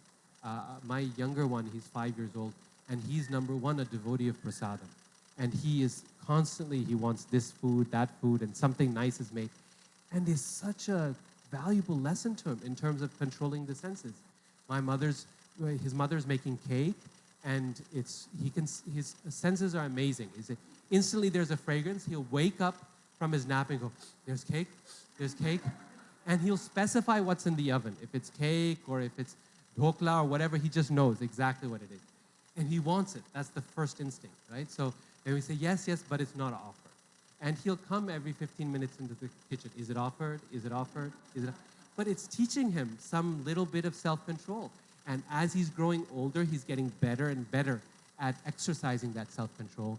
And then in the end, you get him to offer it to Krishna, right? And so then he learned, this is how, so it has many benefits in it: cleanliness, punctuality, discipline, self-control, and treating God in a personal and loving way rather than an impersonal way. So if you look at the story of all great devotees, Prabhupada, when he was a little child, he was used to worship deities with his father, Radha Govinda deities. When Parikshit Maharaj, Bhagavatam says, once a little child, he used to play with Krishna deities or dolls like that. You see it in the stories of many great devotees. From childhood, they are worshiping the deity. So we should not think, oh, deity worship. In some homes, they keep the children completely away. Don't touch, you're unclean, don't come close. And all we're doing is we're just losing this good opportunity to engage the children and make them devotees. If we have certain standards, fine. Then we should have another set of deities that they can worship. But our philosophy is better you have one set of deities for the family and let everyone worship to their capacity in the way. Of course, up to a certain age, they won't be able to dress. They don't have the motor coordination. So in the beginning, they can assist with doing the chamar or offering food any child can do, right? But as they grow older, then they participate. So they become their deities. They become committed to these deities. This is my Krishna. And that sets them up for a life of very good Krishna consciousness.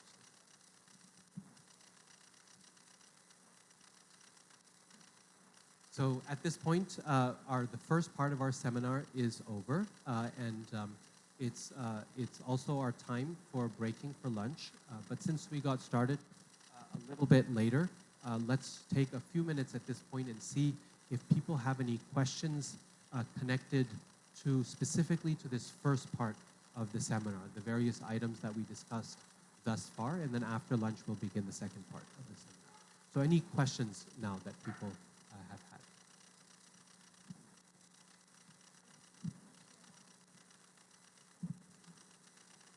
Each kid is different, and how they can support themselves is also different. So some kids, very strong personality, they can go, like I had instances heard from different kids and from my own kids too. In the school, now whatever is the latest gadget, Nintendo Switch, Xbox, they keep coming. As a devotee, we don't encourage. Now, one person came outwardly to my son and said, your life is pathetic or miserable, something like you're, I don't even want to remember that word also, what he said. But it was so devastating for him. If the same would have been said to my daughter, she's just 4-year-old, she would have answered him. I'm not trying to compare. What I'm trying to say is, he came back and he told me this, not at the same day, after some time. I have explained him, but I told him, yes, Xbox is good. Yes, how long? 6 months. And then the new version comes. And these are all temporary. What is going to do after 5 years or 10 years? Do you really remember what you played on that time? Rather, if you're spending the same time on something, reading a book, you would remember. That would improve your vocabulary. And I had given him the examples, what went in my life. It gave him some, things. But I feel not a really, justification I did. I told him how to stand up for yourself and talk about it. But these things keep coming back in different ways, because not up to date with the videos, not up to date with the movies or sports to an extent. Maybe because the parents are also involved with the sports or like news, a lot of stuff. So if that comes from a perspective of the kid who is not very outspoken, who is really strong in faith, and if they are convinced, they can support. But how to give that points to support them?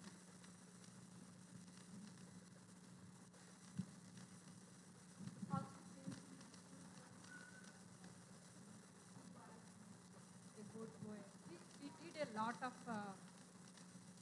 preparation. I made the pizza, give it to him, and pack something. Or I had, first time he took it to the party, he had it, and some kids said, "Oh, that's a cold pizza, that's something." So I said, maybe, I will fill his tummy before going, so he won't eat it. So I made him eat at home. But still, when he went there, it feels like he's been kept away from the other kids. And he really wants to be with them too. It's not that, okay, it's a bad association, I'm not going to be with them. But he wants to be with them, and it's like a struggle for him. And it's, from a kid's perspective, it's a big struggle. And I was worried, like, how it would impact him. I'm giving my input to him to feel, make him better and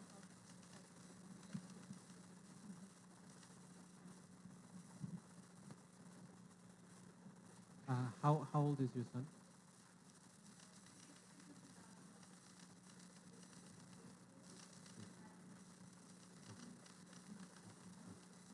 Okay, but he was 8 years old at that time. So there's two things. One is that in order for the restrictions that we give our children, for them to work and for the child to be okay and to accept it and to handle it, we need to be able to strengthen their intelligence. We have to be able to give them good reason and good understanding. And therefore, this is only half of the equation. The other half of the equation, which we talk about after lunch, is the importance of giving our children, studying Srimad Bhagavatam with our children. Because unless they find good reasons and good role models from the pages of Srimad Bhagavatam, until they develop that personal understanding and connection with Krishna, even at the age of 8 years old, what to speak of 11 or 12, they won't be able to withstand the peer pressure that they find in schools. It is true, peer pressure is very, very strong in schools, and it will get worse over time. Right now, the peer pressure is to play Xbox. Okay, not now, but at 8 years old. The peer pressure was to play Xbox and to eat pizza, right? When they grow older, the peer pressure will be to take drugs. It will be to associate with another, a girlfriend or a boyfriend. It will be to get into all kinds of things that you won't even know about because they will be older. The question is, we can say yes to the Xbox.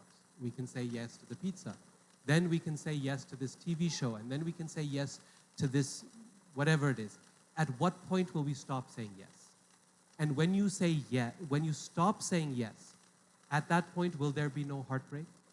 When they want to go off and do dating or with someone, or they want to go off and they want to, try out some marijuana or whatever, then, and their friends are saying, oh, you've got no life because you can't try anything fun with us. Because you can't stay at the party till midnight, you've got no life. Then will they not feel heartbreak? Of course they will, right? The point is that heartbreak is there, but we have to give them the intelligence, we have to give them the strength, the understanding to withstand it, to feel good and confident, to get over whatever it is they feel. Because that is going to be a part of life one way or the other, right? For every child, devotee or non-devotee child. And so your explanation that you gave him was very, very good. At the same time, he needs to know what is the alternative through study of Srimad Bhagavatam. And when children read Srimad Bhagavatam, they contact Prabhupada's books, they hear of the role models in the pages of Srimad Bhagavatam, and they develop a personal relationship with Krishna through the deity, through the chanting, through the strong morning program, then it's not that these things won't bite, but they become not so difficult to withstand. It becomes easier for them to withstand the pressure that they feel of their friend said this or their friend said that, okay, feeling left out. We have to think, what I see, the nice thing in the story you just told, is that at 8 years old, he came and he told you what he had experienced in school. The problem is that if we let them play the Xbox and they let them watch the TV and so on, that will not happen. They will not come and speak to you about what is happening. With children, as they grow older and they become involved in these TV and this whole other world, they they lose their connection with their parents. They lose their ability. The parents watch the children slip away from their hands over the course of time because they're in their own world and they stop communicating. And that is the worst thing possible, right? Because they're so absorbed in that other world of social media and social life and TV and video games and all of that, that the parents lose that connection. And then it's terrible. Your story actually was not so bad because he came to you and said, I had this, and cried in front of you, and you were able to console him. And that's our job as parents. Because there will be so many scrapes on the knee and so many broken bones and so many heartaches. And it's our job as parents to soothe the child. It's when they stop coming to us that we have to worry. And the formula that is taught through peer pressure, that is taught in all these different forms of media, is the children separate from the parents, right? Have an independent life. You see by the time they develop 12 or 13, they develop this sense of attitude. My parents are useless, I don't care. And they develop this attitude that they pick up from all of this media. Right? So that's when we really have to work. Okay? That's when we have to work. Up until the time they're speaking to us, then it's good, it's okay. But the real antidote is to give them, to strengthen their intelligence. Starting that age, 8, 9, 10, 11, 12, they are ready for some good reasons and good understanding of what's happening. And then their intelligence becomes strong, they can withstand this, right? So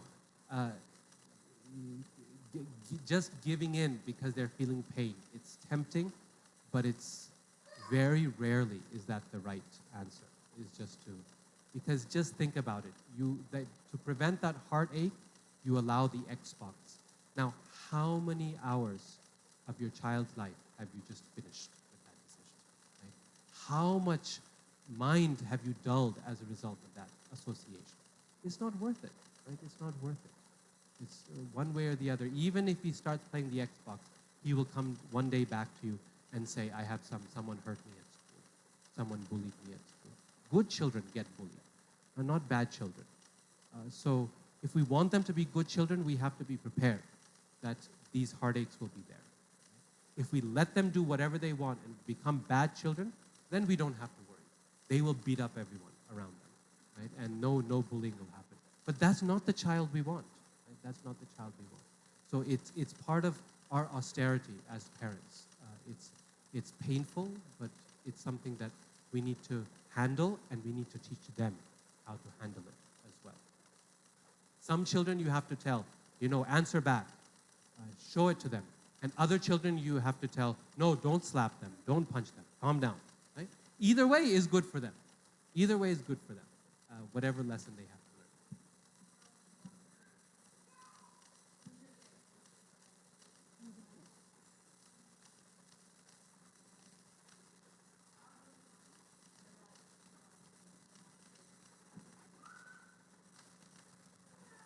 Unless someone has already put it on Facebook right now.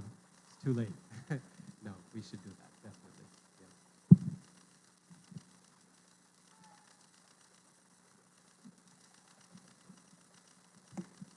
Yeah. Hare Krishna, and thank you for the presentation. One thing that I really appreciated was the emphasis on leading by example. So what happens when, maybe it's a little extreme in my case because my daughter's only 9 months old, but if, let's say, the child is at a stage where he or she is too young to understand the context. So for example, my job and my service, I need my phone, I need my computer. My wife needs her phone, needs her computer for our services. Recently, she developed this habit of, no matter what, just loving to grab for the phones, because that's how she sees us, which is understandable. But at the same time, is too young to understand, okay, we're doing these very specific tasks on it.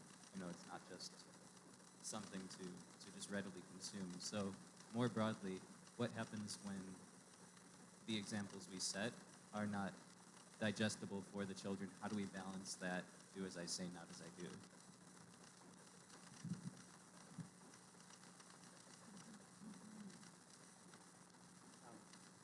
So it's a wonderful question.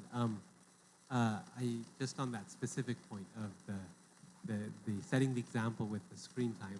There was a certain point in when my children were growing up. I forget whether this was Purushottam or Chaitanya, the older or the younger, but he was maybe about 3 years old, and at some point it clicked to him that Daddy was spending more time with the computer than he was with me, and he would show up in the room and he would slam the computer shut, and then walk away, and then he'd slam it again, and I realized that there was something I needed to change about my behavior, and after that point I started to become more explicit about now I'm working, don't disturb me, okay?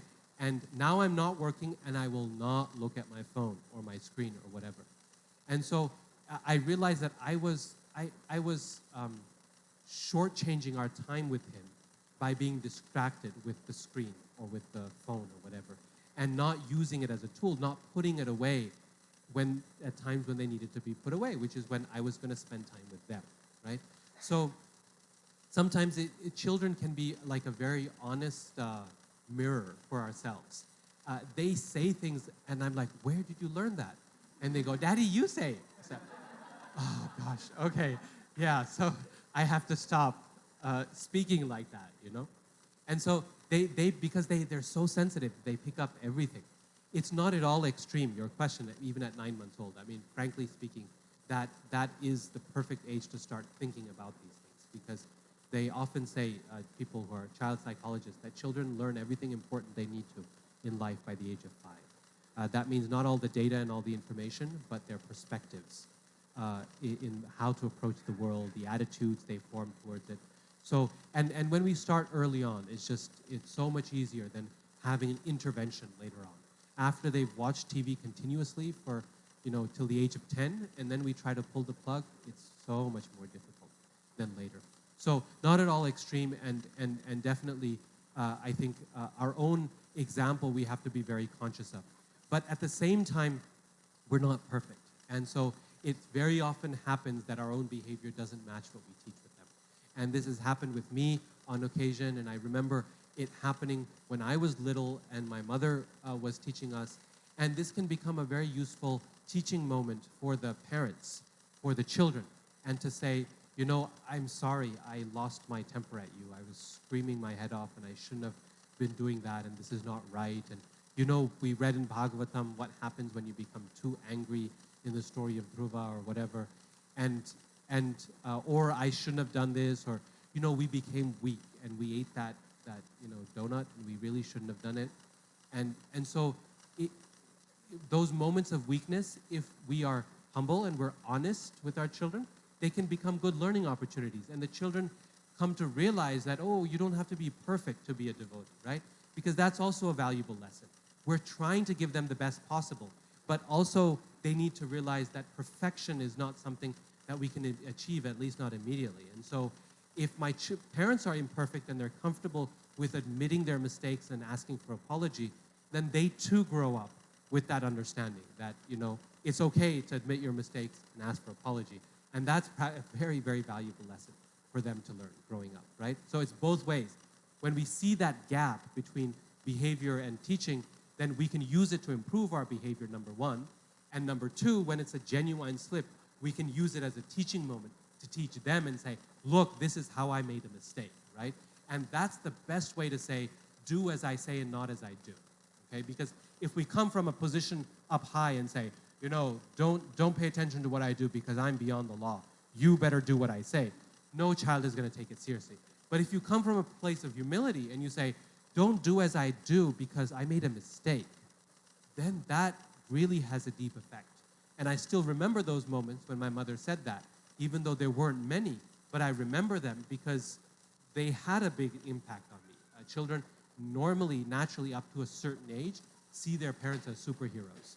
And it's wonderful, and the experience is great. But at the same time, if we help them to recognize that we're not, then I think that's a valuable lesson for them. So, nice question. Just one thing. I was thinking how parents, they get very quickly, they get discouraged because they feel like they are not good devotees. And so it's, how can I raise my child to be a devotee when I'm not a devotee?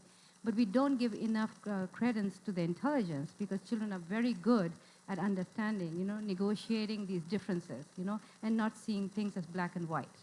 like everything has to be. In fact, it's actually very bad for them growing up to see everything as bad and good, This is really bad, and so you're finished.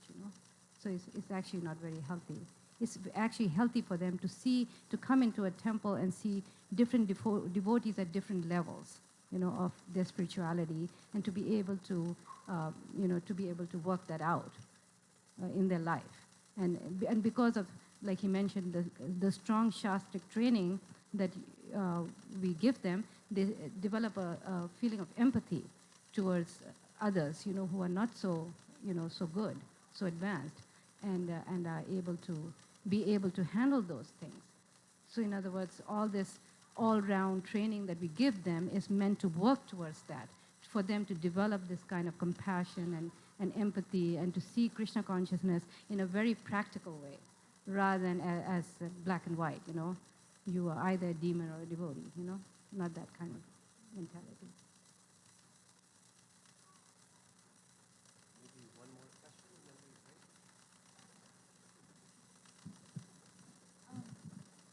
So our family, well, myself and my sister, when we are kind of tired and we're kind of done for the day, we kind of like to go out and eat. So we have an Indian restaurant right by our house, and it's vegetarian.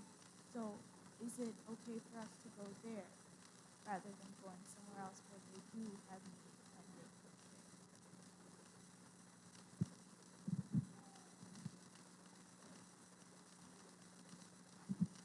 So pure vegetarian restaurants are definitely much better than eating vegetarian food at restaurants that cook meat. Okay, there's no doubt about it. There's different levels. I mean, the worst is to actually eat meat and fish and eggs and all of that. A little bit better is to be vegetarian, and you eat at non-devotee restaurants and you eat where meat is cooked, but you're basically vegetarian. Better than that is to eat food only that is cooked in a vegetarian kitchen. And much better than that, if we want to really become devotees of Krishna, is to eat food that is only cooked for Krishna, right? So these are things that I know are very, they're like a part of our life, and we enjoy doing them, and it's a way to spend time with family, and there's no Govinda's restaurant nearby, and so there's attachment there, and it's natural.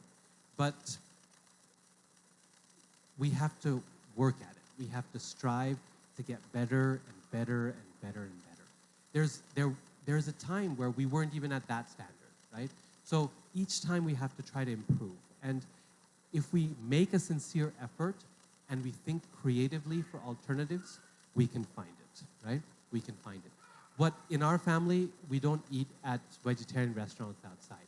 But occasionally, we'll go to like a yogurt land, a place where they only serve yogurt, okay? And not any other food. Like, the problem with Dairy Queen is that they serve like meat there as well, right? But like a place like Yogurtland, I don't know if they have it here, they serve certain yogurts, they're free of any problems, and it's just yogurt. So we go there for something like that. Now, my father won't eat at a place like that either, right?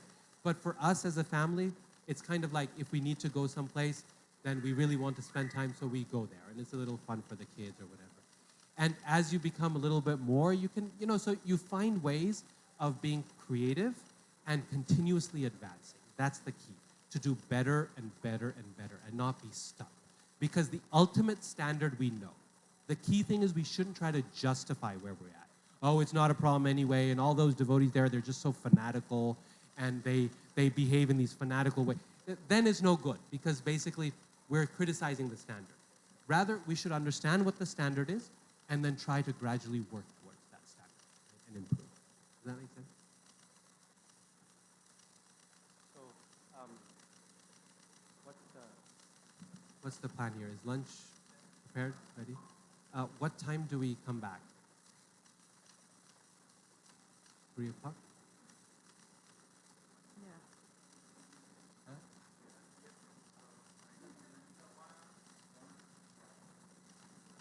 Finish early, start Is early, 1 finish- hour sufficient for lunch? Yeah. 30 minutes for eating and 30 minutes for nap. So, okay, so it's 1:30 now exactly. Let's come back at 2:30 sharp. We're all here, so we can begin on time. Begin sharp at 2:30, and then we'll continue till 5 o'clock. Okay? Thank you all so much. Hare Krishna.